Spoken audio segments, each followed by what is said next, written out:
Isang mapagpalang gabi sa ating lahat. Welcome to our 365 Daily Devotion Bible Characters Edition.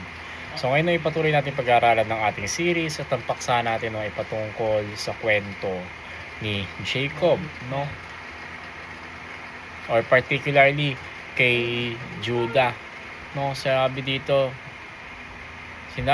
no, kay Judah, Jacob blesses Judah the promise of a coming king. So sabi dito, no, as Jacob approached the end of his life, he gathered his sons to speak prophetic words over them. So when he came to Judah, his blessing stood out with royal weight and eternal significance. So Jacob declared that the scepter would not depart from Judah and that obedience of the nations would belong to him.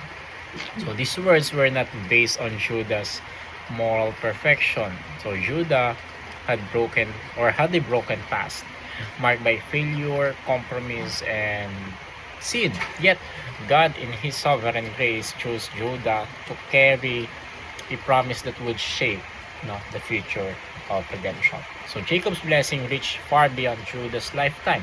It pointed forward to a coming king whose rule would never end. And the New Testament reveals that this promise finds its fulfillment in Jesus Christ, so who came from the tribe of Judah. So Jesus is the true king. So the Lion of Judah and the one whom all authority belongs through this blessing. No? So God reminds us that His plans are not built on human merit but on divine purpose. So what God promises, He faithfully brings to completion. So sabi sa Genesis chapter 49 verses 9 to 10, no, Judah is a lion's whelp.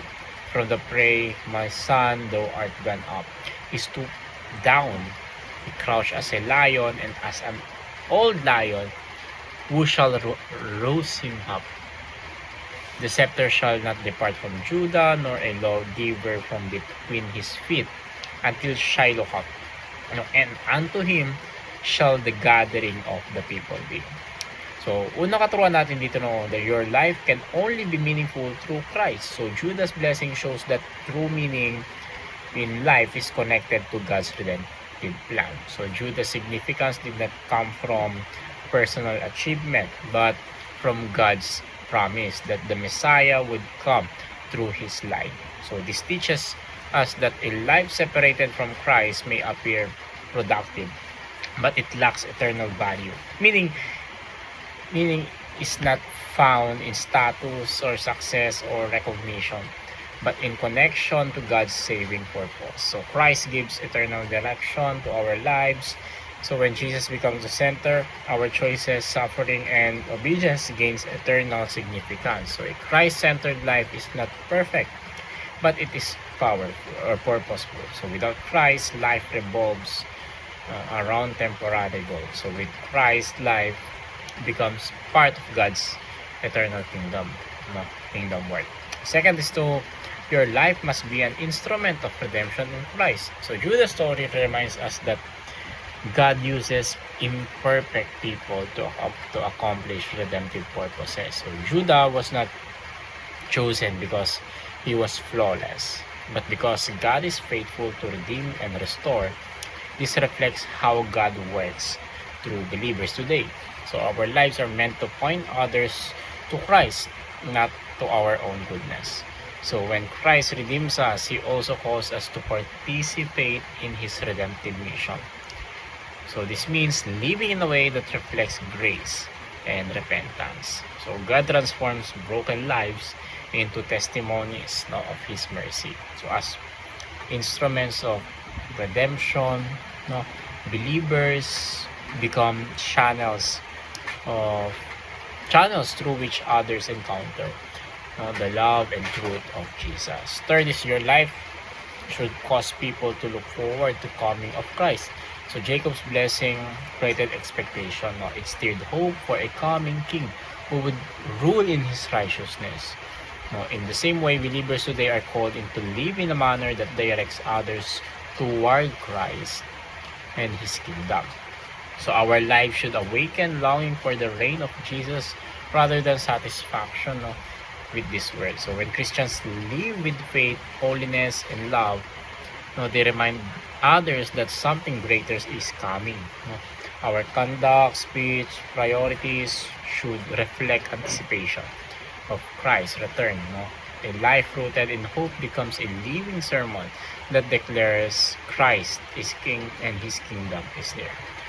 So our applications here first to educate yourself about the Bible as Christ-centered story. So the Bible is not a collection of disconnected moral lessons. It is a unified story that points Jesus Christ or points to Jesus Christ. So from Genesis to Revelation, God reveals His plan of redemption through Christ. So studying Scripture with this understanding deepens faith and guards against shallow interpretation. So believers grow spiritually when they read Bible seeking Christ. So this requires humility and a willingness to be taught, so by the Holy Spirit. So when Scripture is read Christ-centeredly, it transforms not only knowledge but also the heart and life. So let us examine. Second is examine yourself to see whether you are living in a Christ-centered life. So Judas' blessing challenges believers to evaluate their own lives. So is Christ truly the center or merely a part of daily living? So self-examination helps expose misplaced priorities, hidden sins, and divided loyalties. So a Christ-centered life aligns desires, decisions, and directions with the will of God. So this examination is not meant to produce guilt, but repentance, and renewal. So when believers realign their lives around Christ, they experience spiritual clarity and growth. So Christ-centered living leads to obedience, humility, and lasting joy. So third is to embark on a journey with your family toward a Christ-centered nation. So God's promise were spoken. So in the same way, families today are called to pursue Christ together. So teaching prayer and shared obedience shapes spiritual legacy. So a Christ-centered family does not require perfection but commitment. So families that seek Christ together create an environment where faith is nurtured and passed on. So this journey builds spiritual unity and prepares future generations to serve God faithfully. So what is our discussion here now? So our discussion is, why does reading a Christ-centered Bible cause us to live Christ-centered life? So because Scripture reveals who Christ is and what He has done. So as believers encounter Christ through God's Word, their hearts are shaped by truth. So what we consistently behold eventually influences how we live. So let us dive deeper now. Why was Jesus called the Lion from the tribe of Judah? So Jesus is called the Lion of Judah because He fulfills Jacob's prophecy. The title reflects His royal authority, victorious power, and rightful rule. Unlike earthly kings, Jesus reigns with righteousness, mercy, and eternal dominion.